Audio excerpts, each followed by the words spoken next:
Hello students, good morning to all of you. आज हम general entries discuss करेंगे जो रिडम्पशन ऑफ प्रेफरेंस शेयर पे की जाती हैं। लास्ट के लेक्चर में हमने थ्योरीज डिस्कस की थी रिडम्पशन ऑफ प्रेफरेंस शेयर की। आज हम डिस्कस करेंगे कि रिडम्पशन ऑफ प्रेफरेंस शेयर जब आप करते हो तो एक कंपनी क्या क्या जनरल एंट्रीज करती है। तो लास्ट के लेक्चर में हमने स्टडी किया था कि कंपनी रिडम्पशन कर सकती है आउट ऑफ प्रॉफिट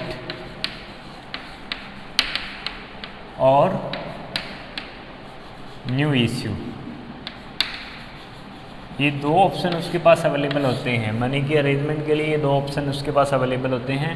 अगर कंपनी चूज़ करती है आउट ऑफ प्रॉफिट तो उसे क्या क्रिएट करना होगा, CRR, कैपिटल रिडम्पशन रिजर्व। अगर वो चूज़ करती है न्यू इशू तो फिर इसकी रिक्वायरमेंट हमें नहीं है। अगर मिक्सअप यूज़ किया जाता है, कंपनी के द्वारा मिक्सअप यूज़ किया जाता है, इन दोनों मेथड को अगर यूज़ करती है तो जितना प्रॉफिट में से रिडम्पशन होगा, जितना रिडम्पशन प्रॉफिट में से होगा उसी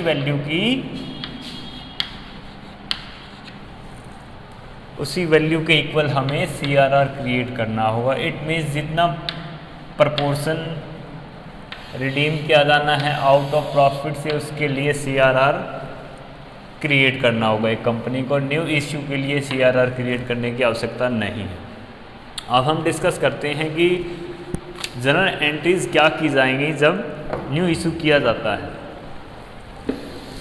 तो ये तो आप पहले ही कर चुके हो, फिर भी एक बार दोबारा हम स्टडी कर लेते हैं। कंपनी को क्या करने हैं, रिडीम करने अपने प्रेफरेंस शेयर। तो सबसे पहले उसे पैसों की अरेंजमेंट करनी है। अगर पैसों की अरेंजमेंट वो न्यू इशू करके करती है तो कैसे करेगी, देखो एक बार। First of all for new issue, नए शेयर इशू करने के लिए एंट्री क्या की जाती है। फर्स्ट ऑफ ऑल हम ये एज्यूम करके चलेंगे, जब भी हम रिडम्पशन ऑफ प्रेफरेंस शेयर के लिए न्यू इशू करेंगे तो हम ये एज्यूम करके चलते हैं कि सारी की सारी जो मनी है शेयर के ऊपर, जैसे हर एक शेयर 10 रुपीज़ का है आपका, तो 10 रुपीज़ जो है वो एप्लीकेशन के ऊपर ही ड्यू हो। तो उसके लिए हम एक कंबाइंड वर्ड यूज़ करेंगे, एप्लीकेशन एंड अलॉटमेंट। ये कंबाइनली यूज़ किया जाएगा। तो जैसे ही स्टार्टिंग में कंपनी ने प्रोस्पेक्टस इशू किया नए इशू के लिए और पब्लिक ने डिमांड भेजी, अपनी एप्लीकेशन भेजी, तो एंट्री क्या की जाएगी, एप्लीकेशन के साथ वो मनी भी भेज रहे हैं और हम ये एज्यूम करके चल रहे हैं कि पूरी की पूरी मनी वो एप्लीकेशन के साथ ही भेज रहे हैं। तो सबसे पहले एंट्री क्या होगी, कंपनी ने जिस बैंक अकाउंट के थ्रू इशू नया करना है उस बैंक में पैसा जमा होगा, क्योंकि कंपनी ने वही बैंक अकाउंट प्रोस्पेक्टस में दिया होगा एप्लीकेशन के ऊपर जो मनी ड्यू है वो डिपॉजिट करवाने के लिए। तो सबसे पहले कंपनी के बैंक अकाउंट में पैसे डिपॉजिट होंगे। तो बैंक अकाउंट क्या होगा, डेबिट। बैंक पर्सनल अकाउंट है, पर्सनल अकाउंट के नियम अप्लीकेबल होंगे। Debit the receiver, credit the giver. पैसे कौन रिसीव कर रहा है, बैंक रिसीव कर रहा है, तो इसीलिए इसको क्या किया गया है, डेबिट। टू हम क्या करेंगे, to share application and allotment.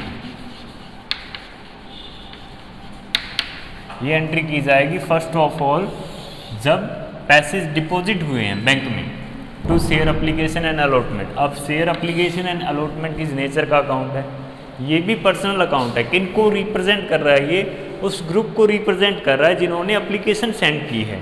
Public में से उस ग्रुप को रिप्रेजेंट कर रहा है जिन्होंने शेयर बाय करने के लिए एप्लीकेशन भेजी है कंपनी को।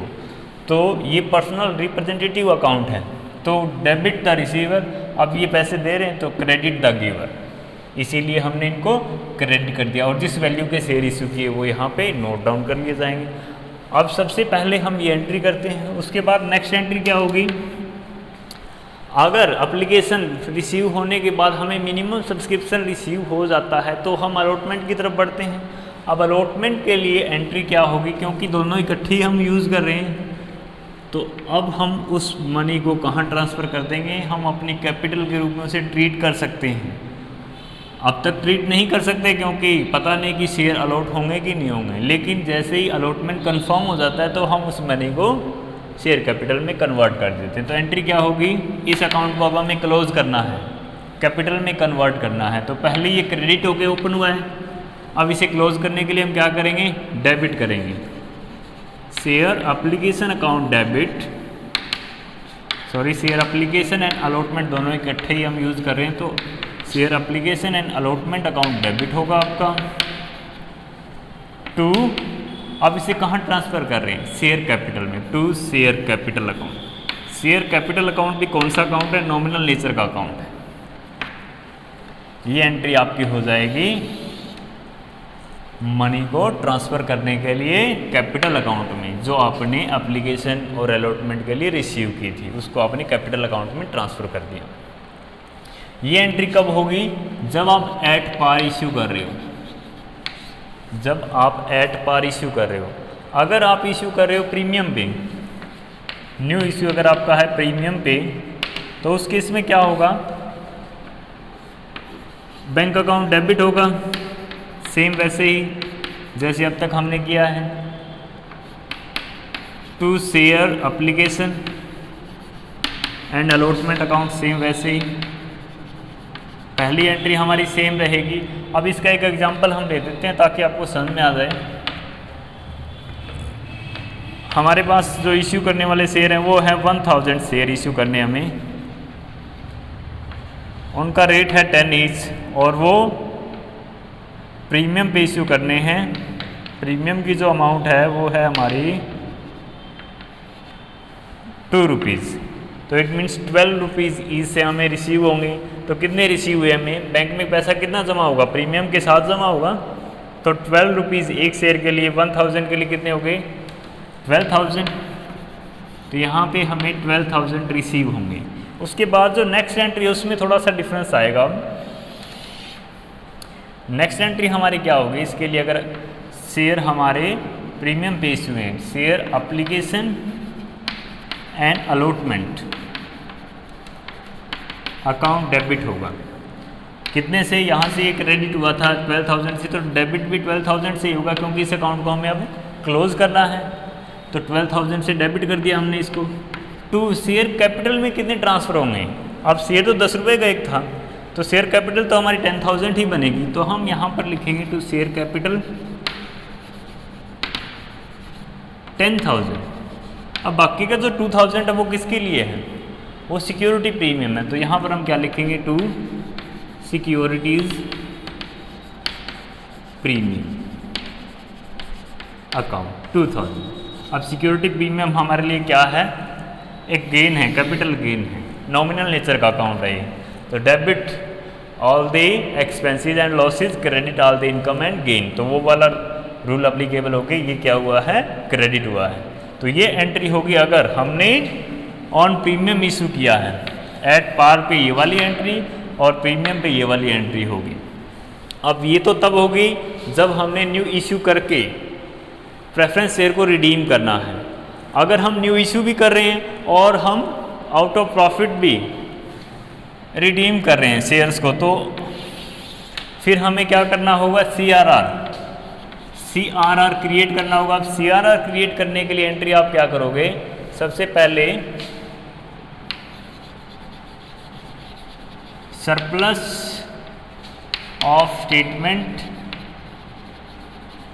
Of profit and loss account, sorry profit and loss ही आएगा, surplus of profit statement of profit and loss, ये डेबिट होगा। टू आप क्या लिखोगे, कैपिटल रिडम्पशन रिजर्व। अब कैपिटल रिडम्पशन रिजर्व हमारा रिस्ट्रिक्टेड रिजर्व है, इसमें हमने पैसे को क्या कर दिया, रिस्ट्रिक्टेड कर दिया। ये फ्री था हमारा, इसका यूटिलाइज हम कहीं भी कर सकते थे जहां हम चाहें, डिविडेंड के लिए भी कर सकते हैं या अदर पर्पज़ के लिए भी कर सकते हैं। लेकिन अगर ये पैसा हमने यहाँ ट्रांसफ़र कर दिया तो इसका यूटिलाइज केवल और केवल रिडम्पशन के लिए किया जा सकता है, प्रेफरेंस शेयर के लिए, जिसके लिए भी हम CRR क्रिएट कर रहे हैं। तो ये तो अगर सरप्लस है आपके पास available, statement of profit and loss में। अगर वहाँ नहीं है तो उसके बाद जनरल रिजर्व से आप उठाओगे, और उसके बाद फिर हमने जैसे स्टडी किया था वर्कमैन कंपनसेशन फंड, अगर वहाँ भी अवेलेबल नहीं है तो इस तरीके से जो भी फ्री रिजर्व है उनसे आप पैसा ट्रांसफ़र कर रहे हो कैपिटल रिडम्पशन रिजर्व में। कैपिटल रिडम्पशन रिजर्व हमारी लायबिलिटी इंडिकेट कर रहा है कि हमें इस पैसे से अपनी लायबिलिटी को सेट ऑफ करना है। ये आपका बैलेंस शीट की लायबिलिटी साइड शो होगा, जिसमें आप रिजर्व एंड सरप्लस हेड के अंदर इसे शो करोगे। तो ये एंट्री होगी किसके लिए, जब आप CRR क्रिएट करोगे, कैपिटल रिडम्पशन रिजर्व। अब इसके लिए रूल आप देख लो, ये लायबिलिटी को इंडिकेट कर रहा है। जब हमारी लायबिलिटी इंक्रीज हो रही है तो हम क्या करते हैं, क्रेडिट करते हैं। जब भी लायबिलिटी हमारी इंक्रीज होती है उसको हम क्या करते हैं, क्रेडिट। अब ये सरप्लस था हमारे प्रॉफिट एंड लॉस का, जब हमारे पास प्रॉफिट था तो हमने इसको क्रेडिट किया था, जब हमारे पास प्रॉफिट बाकी रहा था तो इसको क्रेडिट किया था। तो अब इसमें से कुछ पैसा हम बाहर निकाल रहे हैं तो इसको डेबिट करना होगा, हमें इसीलिए इसको डेबिट किया गया। ये एंट्री तब होगी जब आप CRR क्रिएट कर रहे हो। अब जैसा कि हमने प्रेफरेंस शेयर को रिडीम करने के लिए जो न्यू इशू किया है वो हो सकता है हम प्रीमियम पे इशू कर रहे हो, तो ऐसा भी हो सकता है कि हम रिडम्पशन भी प्रीमियम पे कर रहे हो। तो अगर हमारा रिडम्पशन प्रीमियम पे हो रहा है, जैसे फॉर एग्जांपल हम ले लेते हैं, यहाँ पे एग्जांपल ले लेते हैं हम कि हमें 10,000 प्रेफरेंस शेयर का रिडम्पशन करना है, जिनका रेट था 10 रुपीज़ ईच, और हमें प्रीमियम पे रिडीम करना है। प्रीमियम हमारा है 2 रुपीज़, जिस प्रीमियम पे हमें रिडीम करना है वो 2 रुपीज़ है ईच पे। तो हमें कितना प्रीमियम चाहिए, 20,000 हमें प्रीमियम चाहिए। तो सबसे पहले उस प्रीमियम का जो अरेंजमेंट है वो इस सिक्योरिटी प्रीमियम से किया जाएगा। तो इस सिक्योरिटी प्रीमियम को ट्रांसफ़र किया जाएगा प्रीमियम ऑन रिडम्पशन पे। तो ये जब अराइज हुआ था, ये अकाउंट ओपन हुआ था, तो इसको हमने क्या किया था, क्रेडिट किया था। अब इसका अकाउंट हम बंद करें ट्रांसफ़र करके, तो इसको हम क्या करेंगे, डेबिट करेंगे। सिक्योरिटीज़ प्रीमियम अकाउंट क्या होगा, डेबिट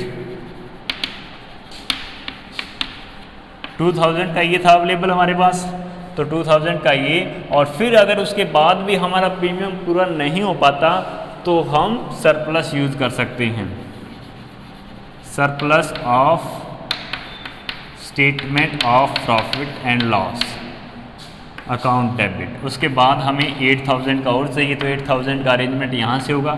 ये हमें ट्रांसफ़र कहाँ करना है, कि न्यूली ओपन्ड अकाउंट में, to premium on redemption account,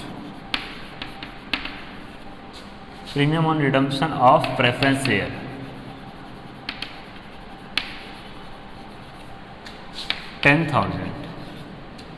ये हमने एक लायबिलिटी के रूप में और पैसा हमने जैसे CRR के जैसे ही और पैसा हमने इकट्ठा कर लिया जो कि हमें प्रीमियम के लिए पे करना है। अब ये कैपिटल नेचर का हमारे लिए लॉस है, तो सबसे पहले इसके लिए जो अरेंजमेंट होगा वो कैपिटल नेचर के जो हमारे पास सरप्लस अवेलेबल हैं, जैसे सबसे पहले सिक्योरिटी प्रीमियम से हम इसका अरेंजमेंट करेंगे। उसके बाद अगर और भी हमारे पास कोई कैपिटल नेचर का रिजर्व है तो वहाँ से पैसा ट्रांसफ़र किया जा सकता है इसके लिए, सिक्योरिटी प्रीमियम के लिए, और फिर उसके बाद सरप्लस या जनरल रिजर्व को आप यूटिलाइज करोगे। अब जब पेमेंट ड्यू होगी तो उसके लिए एंट्री आप क्या करोगे, ये तो पहले के अरेंजमेंट है। अब जब पेमेंट आप ड्यू कर रहे हो प्रेफरेंस शेयर को, तो उसके लिए आप क्या एंट्री करोगे,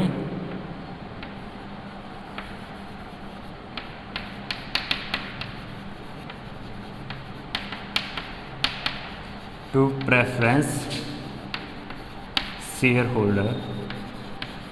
जब आपने पेमेंट ड्यू की प्रेफरेंस शेयर को होल्डर को,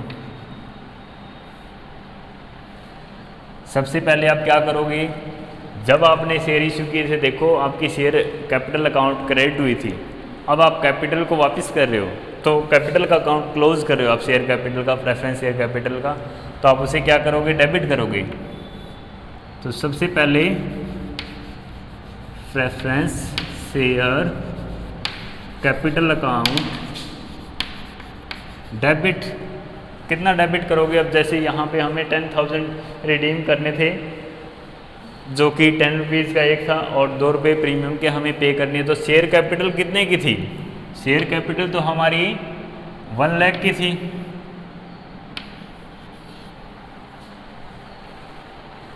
प्रीमियम जो कि हमें पे करना है रिडम्पशंस के लिए, वो क्या था?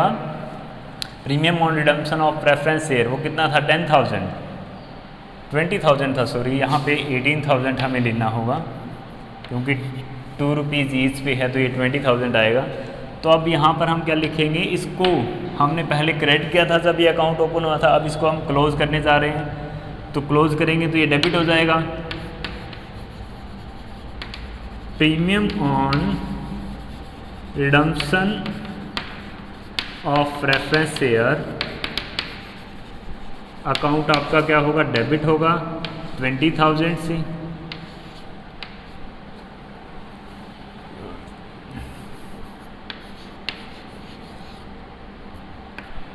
उसके बाद आप ड्यू किसे कर रहे हो?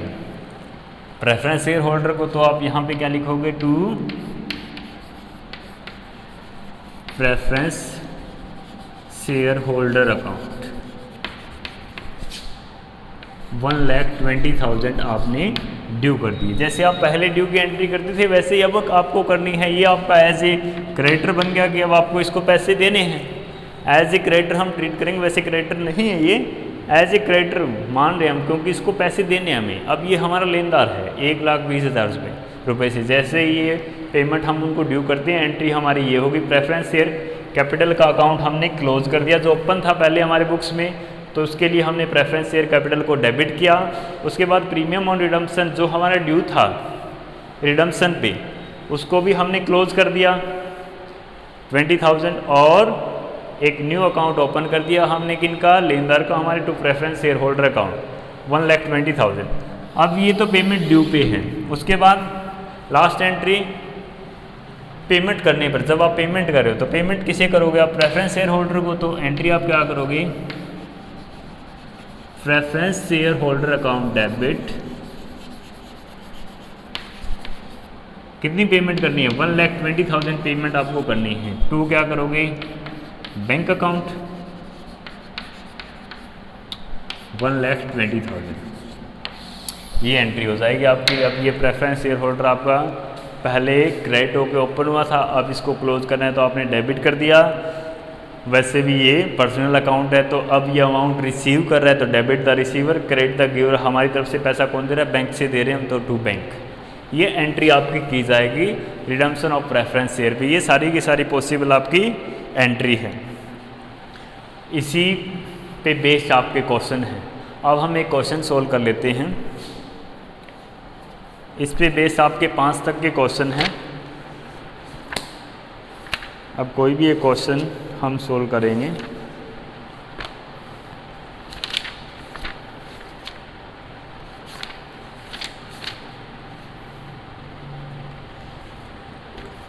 जैसे थर्ड क्वेश्चन हम सोल्व करने जा रहे हैं। थर्ड अनसोल्व क्वेश्चन हमारा, ये हम सोल्व करेंगे।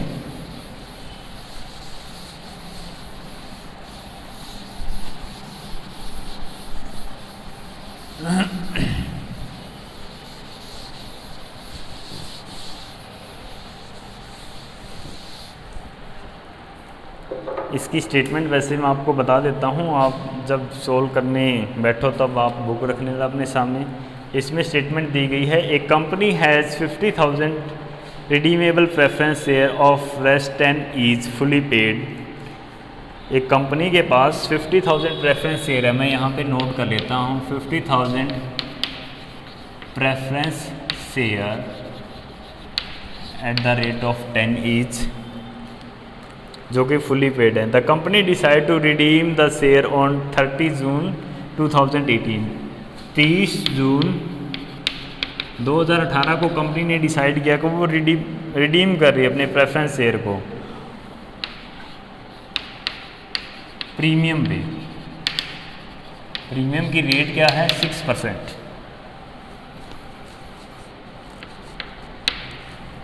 6% की रेट से प्रीमियम पे करेगी वो रिडम्पशन पे।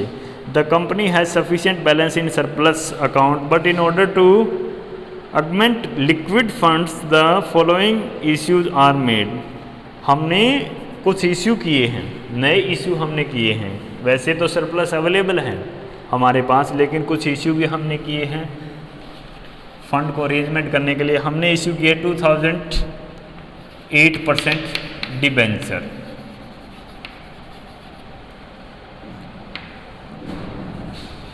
जो कि 100 का ईच है, और एट पार पे हमने उनको क्या किया है, इश्यू किया है। और दूसरा इश्यू हमारा है 8000 हमने इक्विटी शेयर इश्यू किए हैं,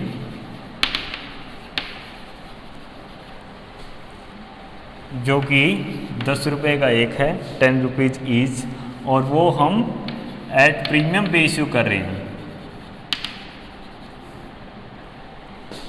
ऑफ 2 पर शेयर। हर एक शेयर पे हम 2 रुपये प्रीमियम चार्ज कर रहे हैं। ये हमने इश्यू किया है। अब हमें बताया गया the issue were fully subscribed and all the amount were received, the redemption was duly carried out, give general entries. अब हमें जनरल एंट्रीज करनी है। ये हमें स्टेटमेंट दी गई, दोबारा से एक बार रीड कर लो। कंपनी के पास क्या थे, 50,000 प्रेफरेंस शेयर थे, जो 10 रुपये का एक था। 30 जून 2018 को कंपनी ने डिसाइड किया कि वो रिडम्पशन करेगी प्रीमियम पे 6%। इसके लिए सरप्लस हमारे पास अवेलेबल था, लेकिन हमने कुछ न्यू इश्यू भी किए हैं। 2000 डिवेंचर हमने इश्यू किए हैं 8% वाले, 100 रुपये का जो एक है। उसके बाद हमने इश्यू किए हैं 8000 equity share at the rate of 10 rupees each, और जो प्रीमियम पे इश्यू किए गए हैं 2 पर शेयर। अब इनके लिए हमें जनरल एंट्री करनी है रिडम्पशन के लिए। तो चलिए हम स्टार्ट कर देते हैं जनरल एंट्रीज हमारी। सबसे पहली एंट्री हम क्या करेंगे, न्यू इश्यू के लिए। न्यू इश्यू देखो, रिडम्पशन के लिए हमने न्यू इश्यू किया है डिबेंचर्स का भी और इक्विटी शेयर्स का भी। तो अगर आपने लास्ट का लेक्चर देखा है तो मैंने क्लियरली उसमें बताया था कि डिबेंचर इश्यू करके कंपनी अपने प्रेफरेंस शेयर रिडीम नहीं कर सकती। तो ये हमारे लिए यूजलेस है, ये पैसा हमारे काम नहीं आएगा। लेकिन इक्विटी शेयर भी इश्यू किए हैं 8000, ये हमारे काम आ जाए। तो पहले तो इन दोनों की इश्यू के लिए हम एंट्री कर लेते हैं। सबसे पहले एंट्री हम कर लेते हैं डिबेंचर इश्यू के लिए। डिबेंचर आपके होते हैं ऋण पत्र।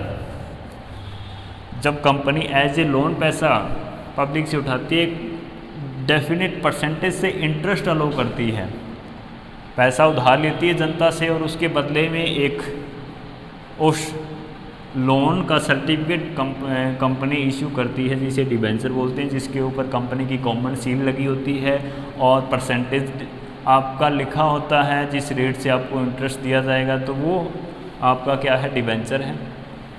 डिबेंचर अब कंपनी ने इशू किए हैं, तो डिबेंचर इशू के लिए भी सेम आपकी वैसे ही एंट्री होती है जैसे शेयर इशू के लिए, बस नाम आपने डिबेंचर रखना है। तो सबसे पहले आप एंट्री करोगे डिबेंचर्स के लिए।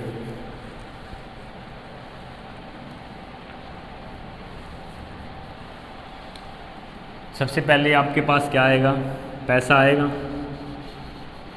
तो आप क्या लिखोगे, बैंक अकाउंट डेबिट आप लिखोगे। किसके लिए, सबसे पहले हम ये वाला कर लेते हैं।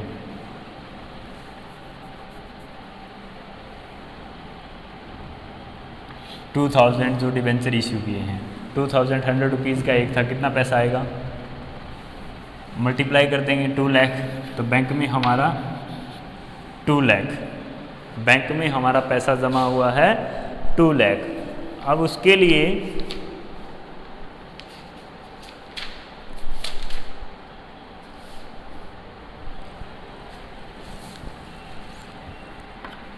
पहली चीज़ तो हमने बैंक में पैसा जमा होने के लिए ये लिख दी। अब दूसरी हम क्या लिखेंगे, 2, ये पैसा कब आया है, डिबेंचर के लिए भी एप्लीकेशन आई होगी डिबेंचर होल्डर से, तो हम यहाँ पे क्या लिखेंगे, 2। आप डिबेंचर के लिए जब भी आप एंट्री कर रहे हो तो ये आपने ध्यान में रखना है कि रेट हमेशा आप नोट करोगे डिबेंचर के साथ। 8% डिबेंचर एप्लीकेशन अकाउंट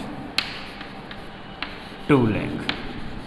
अब इसके बाद वाली एंट्री क्या होगी, 8% debenture application account debit 2 lakh. अब इसको कहाँ ट्रांसफ़र कर देंगे? डिवेंचर अकाउंट में। वो हमारे कैपिटल अकाउंट में ट्रांसफ़र होते हैं। डिवेंचर अगर हम इशू करेंगे तो हम डिवेंचर अकाउंट में इसे ट्रांसफ़र करेंगे to 8% debenture account 2 lakh. Same वैसे ही जैसे आप प्रेफरेंस शेयर या इक्विटी शेयर इशू करने के लिए एंट्रीज करते हो, सेम वैसे ही एंट्रीज हुई हैं। तो ये तो होगी इस डिवेंचर इशू के लिए जनरल एंट्री। अब हमें करनी है जनरल एंट्री इक्विटी शेयर जो हमने इशू किए हैं। तो सेम ऐसे ही बैंक अकाउंट क्या होगा आपका? डेबिट होगा जब सबसे पहले आपके पास बैंक में पैसा जमा होगा। पैसा कितना जमा होगा? 8000 इक्विटी शेयर आप इशू कर रहे हो, 10 रुपये का एक है तो 80,000 तो ये होगी, और 2 रुपये पर शेयर प्रीमियम है तो 16,000 ये हो गई। 80,000 और 16,000 कितने हुए? 96,000। 96,000 आपके बैंक में पैसे जमा हो गए। अब ये एक बार दोबारा से स्टेटमेंट हम रीड कर लेते हैं कि 80,000 ही था या कुछ और था। क्वेश्चन में कहीं स्टेटमेंट दोबारा चेक कर लेता हूँ मैं, क्वेश्चन की क्या थी।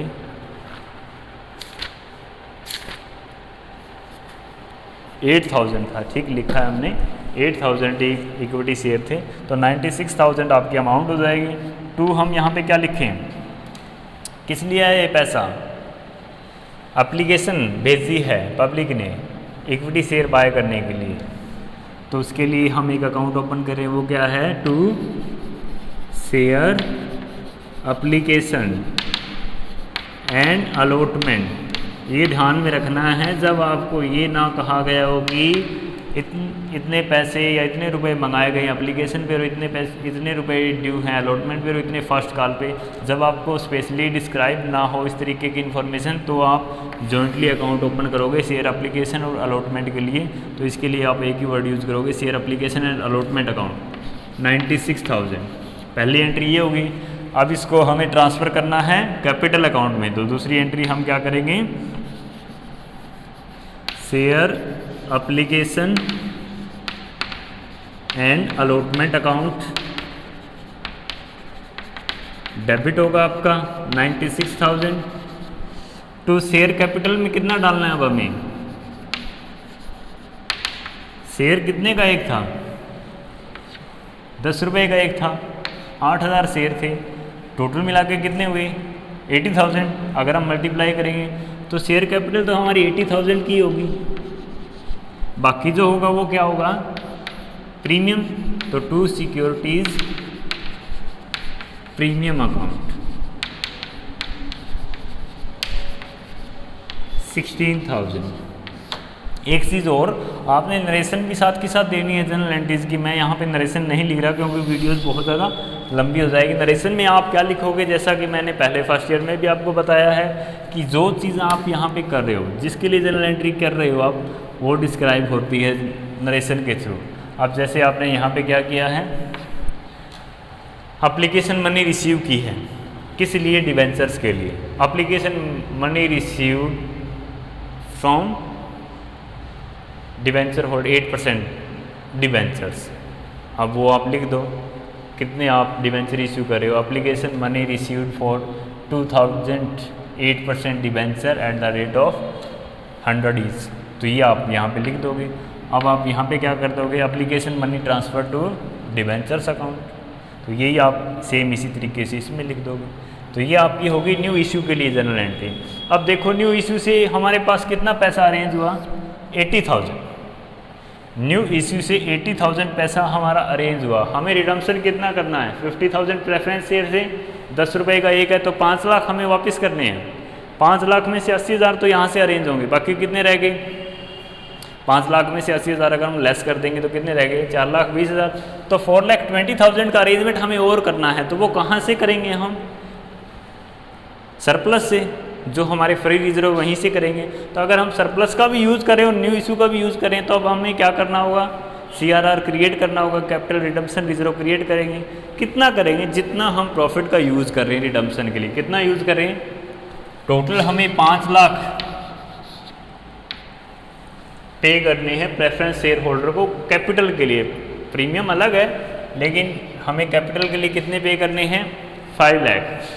अब उसमें से 80,000 हम न्यू इश्यू करके प्राप्त कर चुके हैं, बाकी कितने रह गए? 4,20,000। तो ये 4,20,000 आपको अरेंज कहाँ से करने हैं? अपने सरप्लस में से, अपने प्रॉफिट में से। तो उसके लिए आप क्या एंट्री करोगे 4,20,000 की अरेंजमेंट के लिए?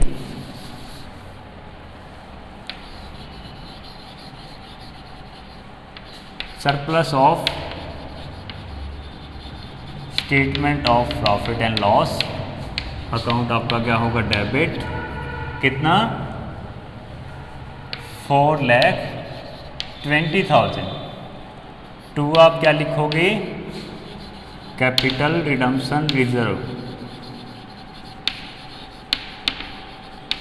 ये आपने कैपिटल रिडम्पशन रिजर्व क्रिएट कर दिया 4,20,000 का। अब आपके पास सफिशिएंट अमाउंट है पे करने के लिए प्रेफरेंस शेयर होल्डर को। लेकिन एक चीज़ और आप नोट करो, 6% प्रीमियम पे करनी है। तो 6% प्रीमियम आप किसका निकालोगे? जो टोटल वैल्यू है। टोटल वैल्यू हमारी 5 लाख थी।